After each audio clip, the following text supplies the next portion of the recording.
Yaxşı. İndi bir zəhmət olursa bir-birinizin sualına mane olmayın deyək. Dedik ki, icra hakimiyyəti Azərbaycan Respublikasının prezidentinə mənsubdur. Bəs zəminə prezidentin icra səlahiyyətlərini həyata keçirmək üçün prezident hansı orqanı yaradır?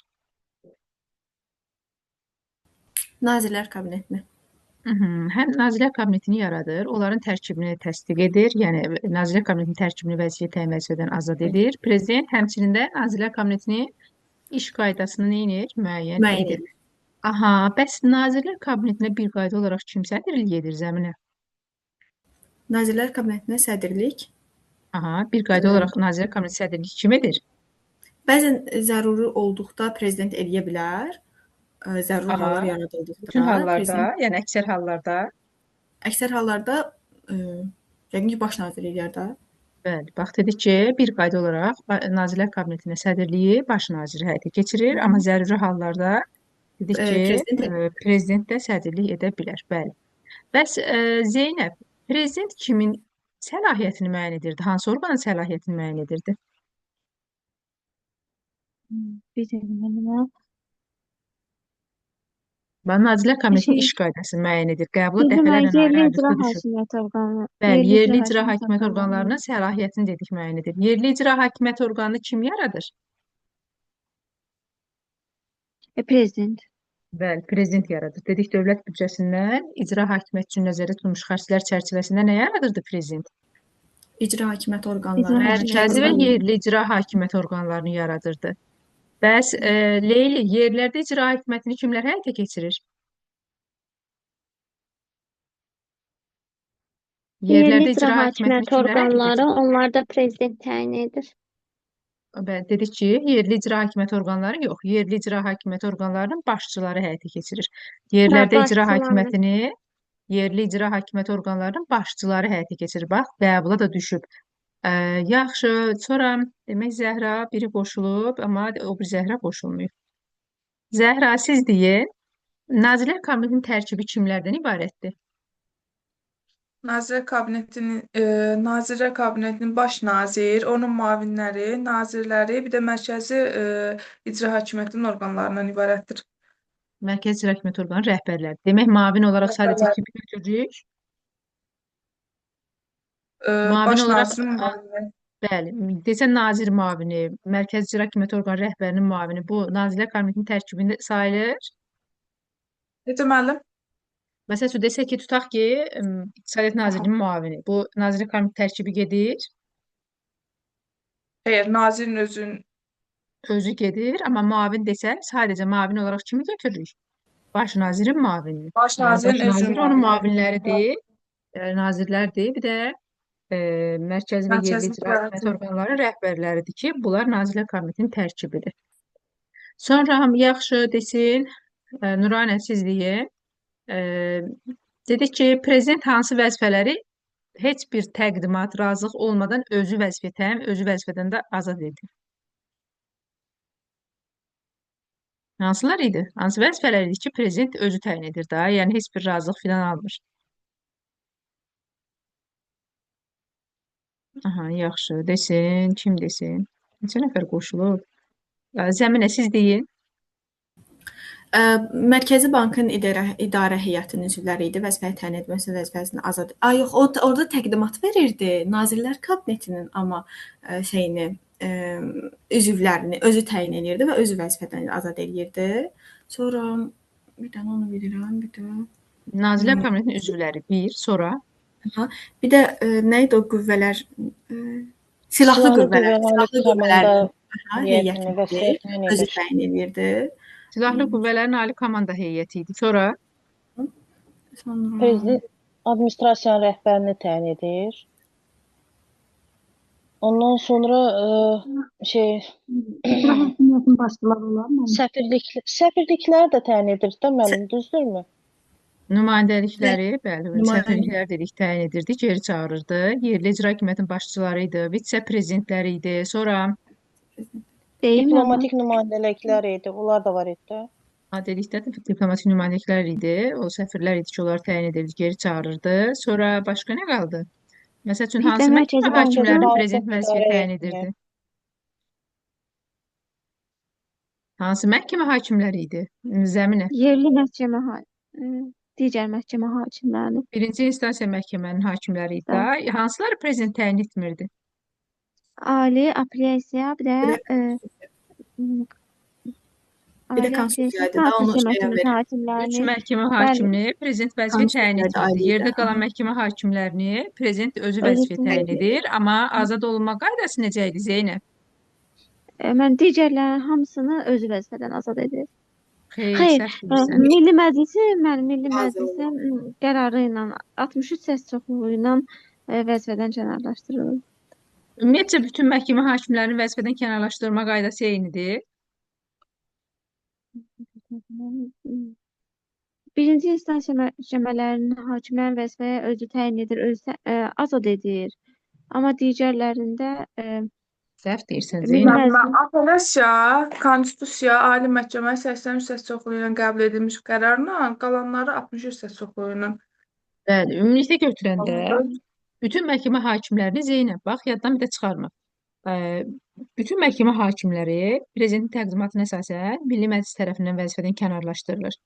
Sadəcə orada səs fərqi var. Konstitusiya apellyasiya ali məhkəmə hakimləri 83 səs çoxluğu ilə, yerdə qalan məhkəmə hakimləri isə 63 səs çoxluğu ilə vəzifədən kənarlaşdırılır. Yəni prezident təyin etmədə var. O da hansı məhkəmə hakimləri? Birinci instansiya məhkəmə hakimləridir. Yəni o üç məhkəmə hakimini Milli Məclis vəzifə təyin edir prezident təqdimatına əsasən, Milli Məclis də vəzifədən azad edir yenə prezidentin təqdimatına əsasən. Bax bu təyin azadla bağlı hər imtahan bir sual düşür ha. Yadda saxlayın ki, yəni səhv salmayasınız. Yaxşı, indi gəl ümumi belə bir soruşacağam. Görüm kim necə cavab verir. Desək ki, Səbinə desin. Səbinə, baş nazirin vəzifədən azad olunma qaydasındır. Baş naziri vəzifəyə təyini prezident təqdimat verir Milli Məclisə, Milli Məclis onu təsdiqləyir. Amma vəzifədən özü azad eləyə bilər. Təyin azad eləyə bilər. Təyin Dedik amma ki, Milli Məclis, təyin olması necə idi? Milli Məclisin razılığı ilə. Milli Məclis razılıq Amma verir. Neçə səs çoxluğu razılıq verir? e, Milli Məclis 83 səs çoxluğu, Xeyr. 60. Ümumiyyətcə 83 hansılar idi Səbinə? 2-dən 83 var idi Milli Məclisdə. Sen yazmasa. 83'lər hansılar idi? Mən bu insan hüquqları üzrə müvəkkil, Müvəkkilin vəzifədən seçilməsi azad idi. olması. Sonra Bir də Ali Məhkəmə, Konstitusiya Məhkəməsi, Apellyasiya Məhkəmə hakimlərinin vəzifədən kənarlaşdırılması bəli, idi. 2-dən 83 83 var idi. çoxluğu. Demək 83 deyil də. Niyə 83 deyirsən baş nazirin seçilməsinə? Razılıq Dedim vermədi. özüm. 63'dür, 63. Biz o Onda istisnaları demişdik də, 63. azları yadda saxlayırıq. Yerdə qalanı fikirləşmədən görsək nə götürürük? 63 qərar götürürük. Aha, yaxşı. Dedik ki, baş nazir Milli Məclisin razılığı ilə vəzifə təyin olunur. Azad olunanda da prezident özü vəzifədən azad edir. Yaxşı, Bəli. bəs Leyli, dedik ki, baş nazirdə prezident Milli Məclisə razılıq alır, sonra vəzifə təyin edir. Bəs razılıq verməsə, baş naziri razılıq vermədi. Prezident onu vəzifəyə Əgər özü təyin orada var edər. idi ki, 2 dəfə etimadsızlıq göstərdikdə, bu zaman Xeyr, onu prezident götürmürük. öz O Milli Məclisin buraxılma qaydası idi. Onu qoyuruq qırağa. Mən soruşuram ki, baş orada naziri yəni deyir ki, prezident özü seçə bilər də, təyin edə bilər. 2 dəfə idi, 3 dəfə idi. 3 dəfə idi. 3 dəfə. 3 dəfə idi da. 3 dəfə təqdimat verir. Milli Məclis bir həftə ərzində həmin o namizədin birinə razılıq vermirdisə, 3 dəfədir. Bax, yadda Prezident öz saxlayın. təyin edə bilirdi. Prezident dedik Milli Məclisin razılığı olmadan da baş naziri vəzifəyə təyin edə bilər. Namizədliyi nə zaman təqdim edirdi baş nazirin namizədliyini Milli Məclisin müzakirəsinə? Desin Zəhra. Nə zaman verirdi? Müəllim, bax, o da iki haldaydı. Biri prezident yeni vəzifəyə seçildiyi gündən sonra, vəzifəyə gəldiyi gündən sonra, bir də istefa verdikdən sonra, Nazirlər Kabineti istefa verdikdən sonra. O vaxtlar var idi. Orada nə qədər idi vaxtlar dedi Zəhra. Nazirlər prezident vəzifəyə seçildikdən bir həftə sonra ya 2 ay sonraydı. Orasını qatışdırdım. Yox, Yox, başladığı bəlkə gündən qaçdırmırıq da, düz deyirik. Dedik ki, prezident öz vəzifə səlahiyyətinin icrasına başladığı vaxtdan nə qədər idi? Bir ay idi, neçə gün Bir idi? ay sonra, amma Bir istefa ay, verdi bir yəni ay 2 sonra həftə yox, sonra. bir ay müddətində. Bir ay müddətində. Bir ay Nazirlər Kabinetində müddətində prezidentə istefa verdiyindən 2 həftə ərzində 2 dedi ay ki, sonra verdi. çətin. Gec olmayaraq. Nazirin namizədliyini Milli Məclisin müzakirəsinə təqdim edirdi. 3 dəfə Aha, qəbul yaxşı. etməsə, prezident seçildi. Bəli. Aliyə desin. Aliyə səslər necə gəlir deyirsən? Səs gəlmir sizə?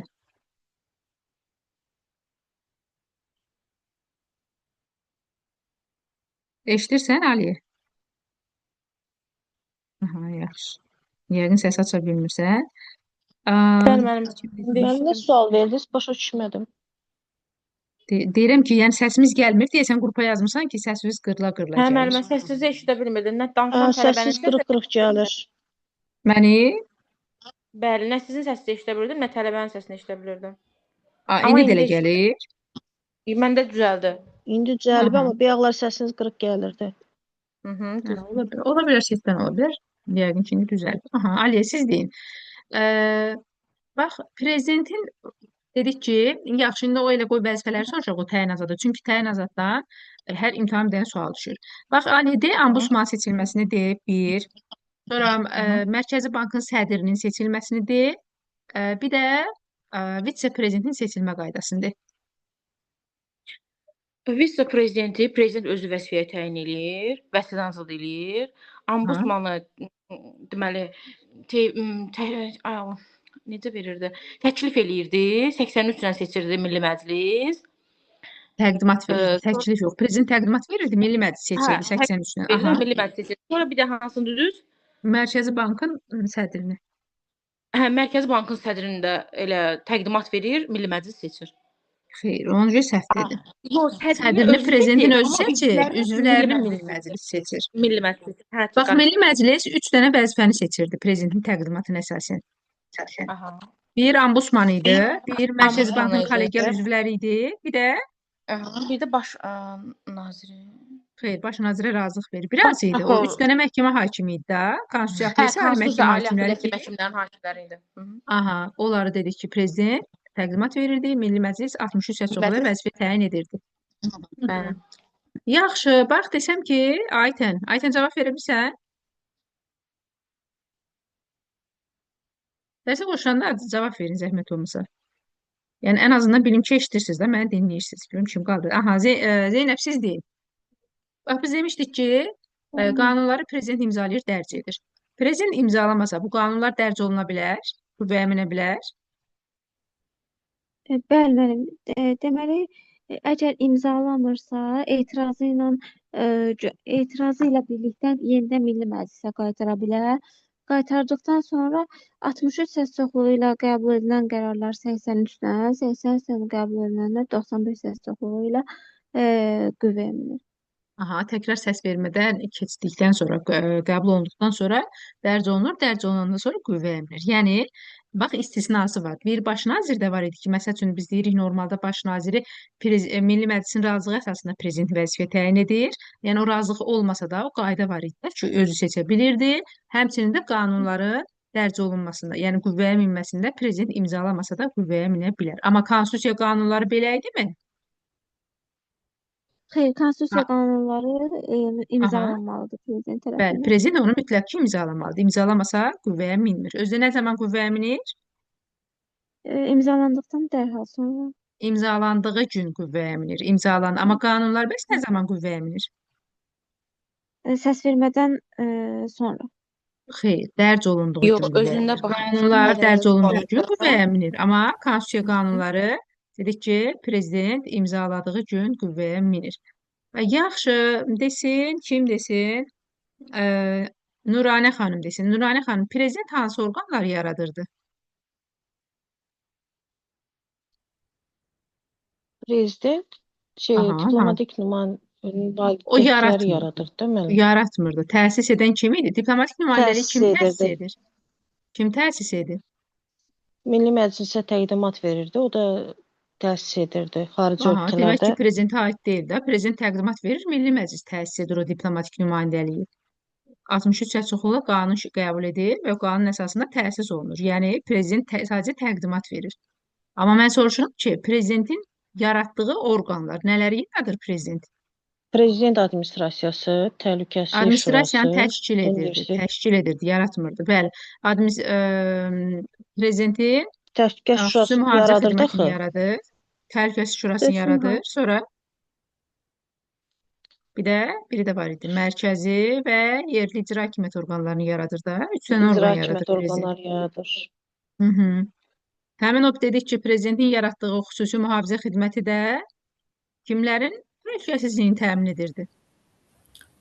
Prezidentin və vitse-prezidentin. Prezidentin ailə üzvlərin, Prezidentin özü bir və də ailə deməli, üzvlərinin və birinci bir vitse-prezident də orada. əvvəl Birinci seçilmiş vitse-prezident. prezidentin əvvəl seçilmiş prezidentdə deyəsən o var idi.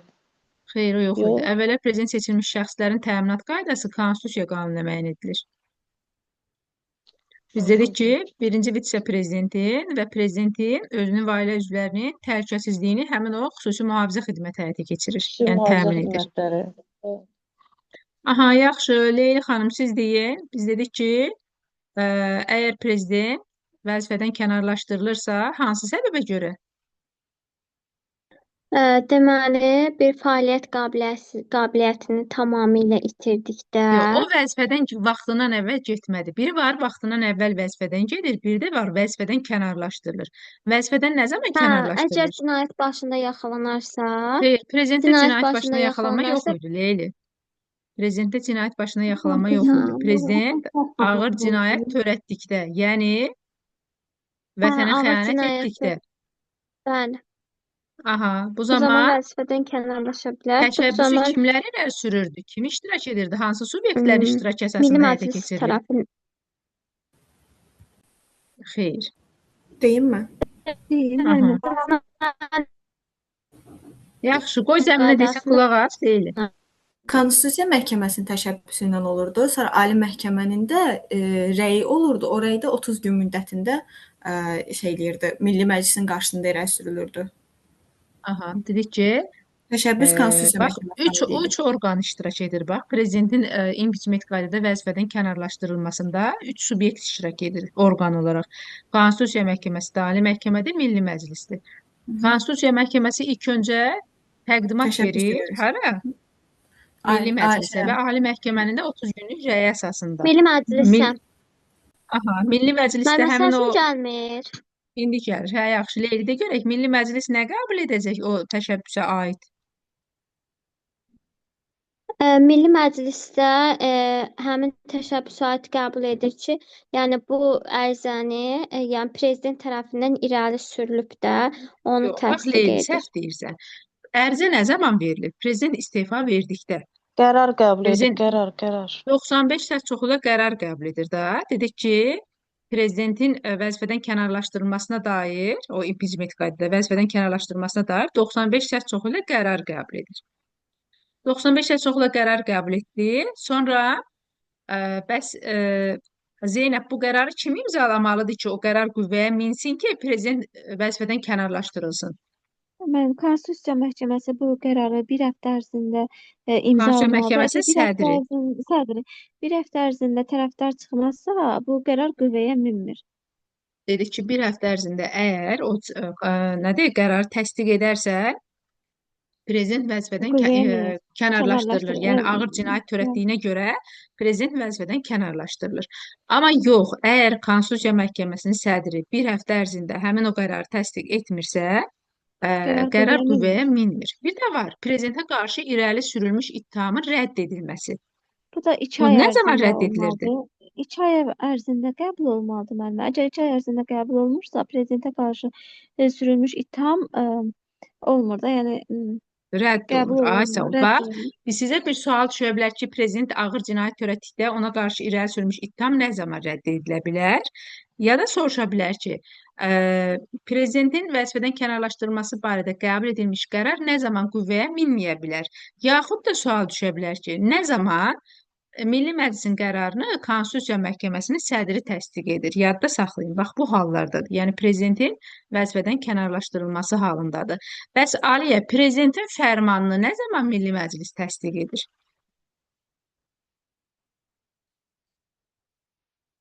Nə zaman idi ki, prezidentin 63 ilə fərmanını Milli qərar Məclis idi. təsdiq edir?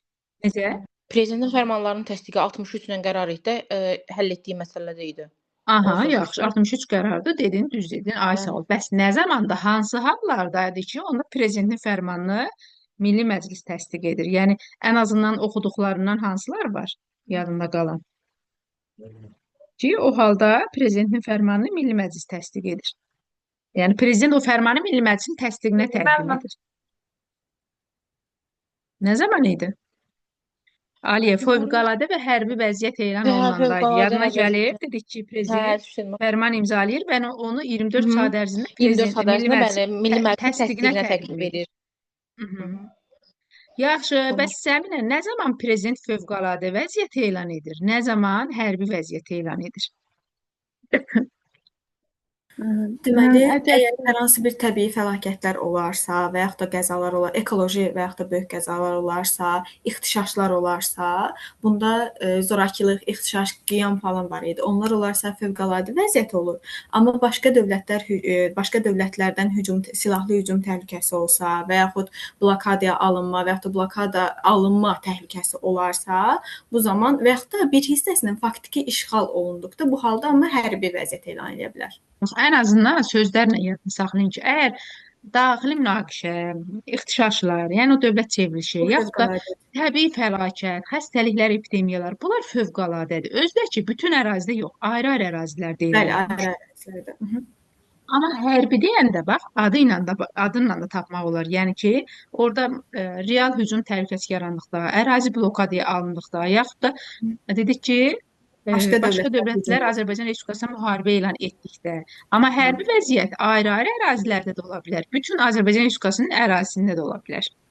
Dedik ki, prezident fərman imzalayır, o fərman da 24 saat ərzində Milli Məclisin təsdiqinə təqdim olunur. Bax, bu haldır ki, prezidentin fərmanını Milli Məclis nə edir? Təsdiq edir. Amma Milli Məclisin qərarını nə zaman Konstitusiya Məhkəməsi təsdiq edir deyirsə, onu da götürürük prezidentin impichment qaydada vəzifədən kənarlaşdırılmasında 95 səs çoxluqla qəbul olunmuş qərarı kim təsdiq etməlidir? Konstitusiya Məhkəməsinin sədri təsdiq etməlidir. Yaxşı, indi o günlərlə bağlı soruşaq. Desin, görüm kim desin. Desin Zəhra. Zəhra, bax, bir 60 gün var prezidentdə. Sonra bir prezidentdə 14 gün var. Bir prezidentdə 3 gün var. Bir də 56 gün var. İndi bunları uyğunlaşdır zəhmət olmasa. 60 gün növbədən kənar prezident seçkiləridir. 100% həll olacaq. 3 gündən sonra yekunlarından sonra 3 gündən sonra prezident and içir. 3 gündən sonra deyil. Bax, o günləri yadda həmişə Üç gün düzgün saxlayın. daxilində. 3 gün müddətindədir. Ərzində. 3 gün müddətində. Sonra qanunların dərc olunduğu gündən 14 gün müddətində prezidentin imzalanmasına verilir. Bir də 56 Bax, gün var. prezidentdən soruşuram. 14 gün prezidentdən soruşuram. 14 gün qanunlar Milli Məclisdə idi ki, qəbul olunandan sonra 14 gün ərzində prezidentə imzalamaq üçün təqdim olunur. Mən hələ prezidentdən soruşuram 14 günü. Bax, prezidentdə 14 gün var idi, 3 gün var idi, 56 gün var idi, 60 gün var idi. 60 günü düz dedin. Bəli, prezident vaxtından və vəzifədən getdikdə növbədənkənar prezident seçkiləri keçirilir 60 gün müddətində. Bu bir. 14 gün müddətində seçkilərin nəticələrini Konstitusiya Məhkəməsi rəsmən elan edirdi. Rəsmən elan edir. Rəsmən elan olunduğu gündən 3 gün müddətində də prezident nə edir? Konstitusiya məhkəmələrinin hakimlərinin iştirakı ilə and içir. And içir. Ay, sağ ol. Bir də 56 gün var idi. Qanunlar prezidentə imzalanmaq üçün təqdim olunduğu gündən 56 gün müddətində prezident qanunları nə edirdi? İmzalayırdı da. Bəli. Yaxşı, desin. Aytən, sən niyə cavab vermirsən? Eşidirsən bizi? Qulaq asırsan ümumiyyətcə? Yoxsa qoşulmusan yoxsa? Mən qulaq asıram, uyğun deyildim, ona görə cavab vermirəm. Narahat olma, qulaq asıram, buradayam. Aha, yaxşı. Sizə necə sərf eləyim? Yəni, sadəcə deyirəm, iştirak edin də aktiv. Aha, desin Zəminə. Zəminə, bax, dedik ki, beynəlxalq müqavilələri təsdiq və ləğv edirdi ki, Beynəlxalq müqavilə hökumətlər arası yoxsa Hə, Bax, beynəlxalq iki dənədir də. müqavilələr, O biri var beynəlxalq müqavilə, biri var dövlətlərarası, hökumətlərarası müqavilə.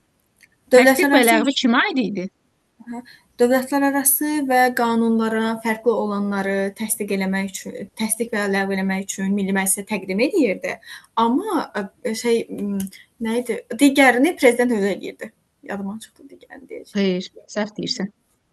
Elə prezident eləyirdi də müəllimə. Bəzi Xeyr, hallarda da təsdiq və ləğv başına kimə aiddir?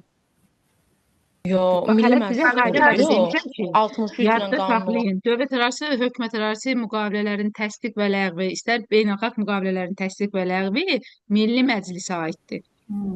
Beynəlxalq deyirsə ümumi qaydasıdır. Bax, beynəlxalq sözünü yadda saxlayın. Ümumi qaydasıdır. İkisi də 63 qanundur.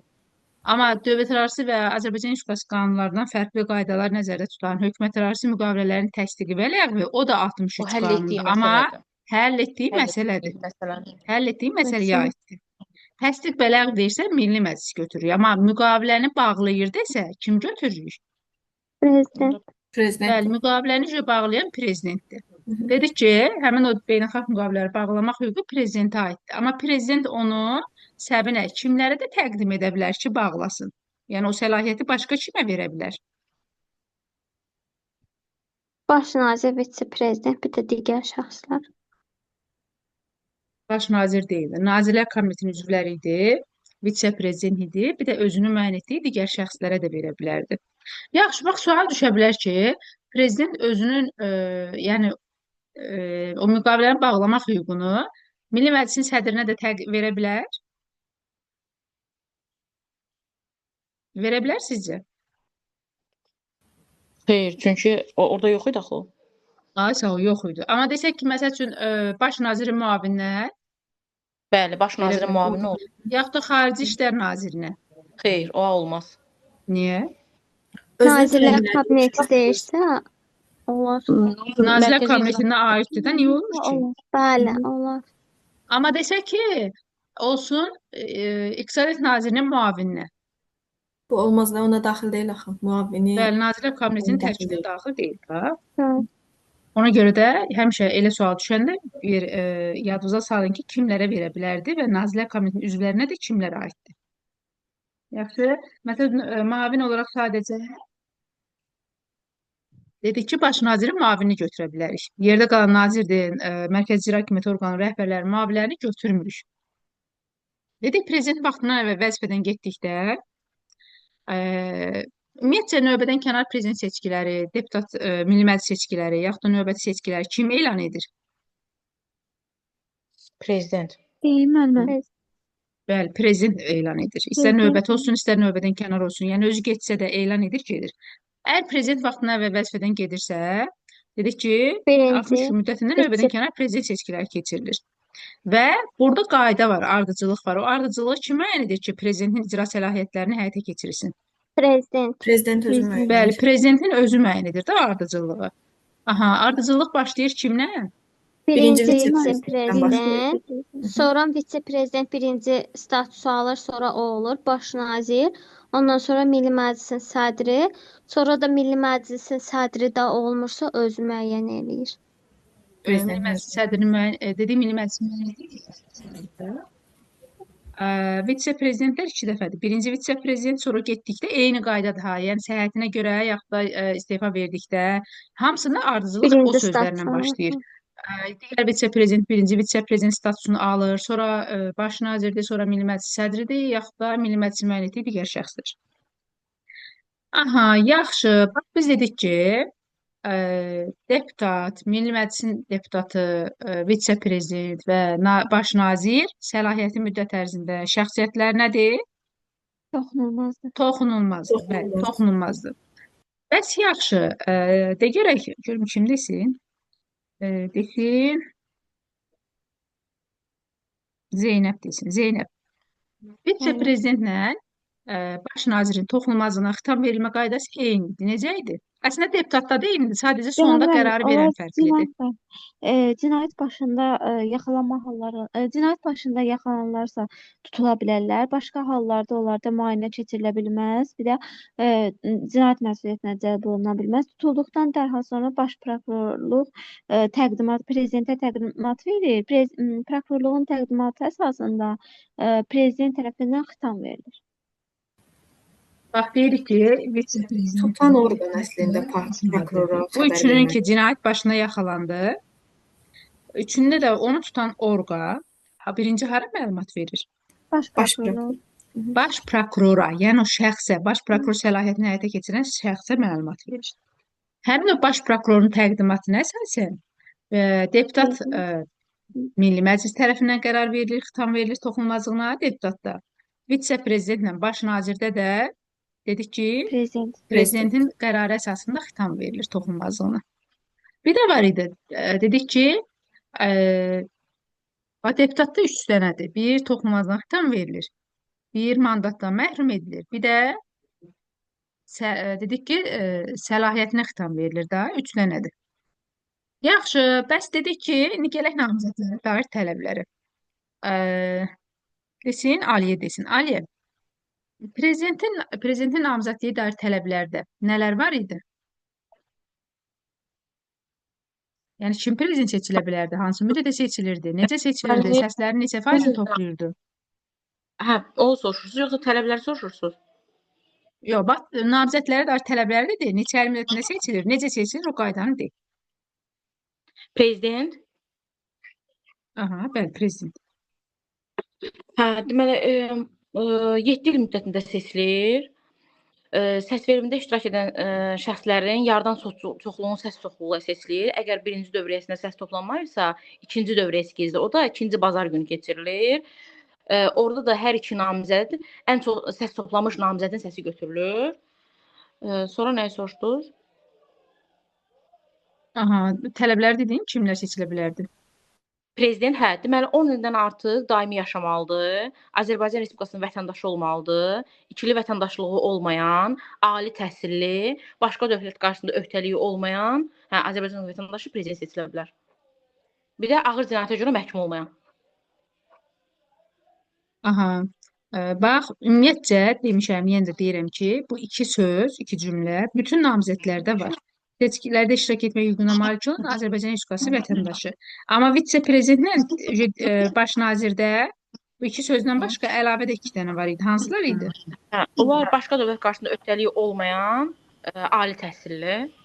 Bəli, bax, onlarda məsəl üçün ağır cinayət yoxdur, ikili vətəndaşlıq yoxdur. Yəni o tələblər yoxdur. Ölkə ərazisində neçə il yaşamalıdır, o tələb filan yoxdur. Sadəcə Azərbaycan Respublikası vətəndaşı olmalıdır.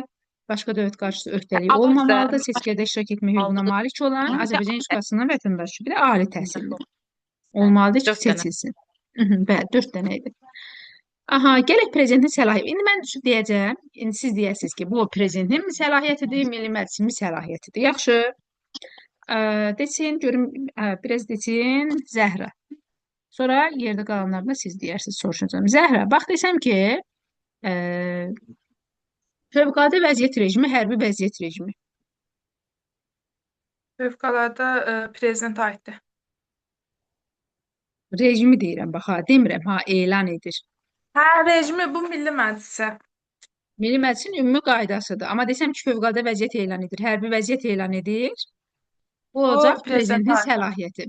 Bir dənə də bir qayda demişsiniz. İcra olunursa prezidentə aiddir. Bax, bəli, hərəkət varsa prezidentdir. Yəni həyata keçirirsə, hərəkət varsa prezidentdir. Yaxud da desəm ki, iqtisadi və sosial proqramları təsdiq edir.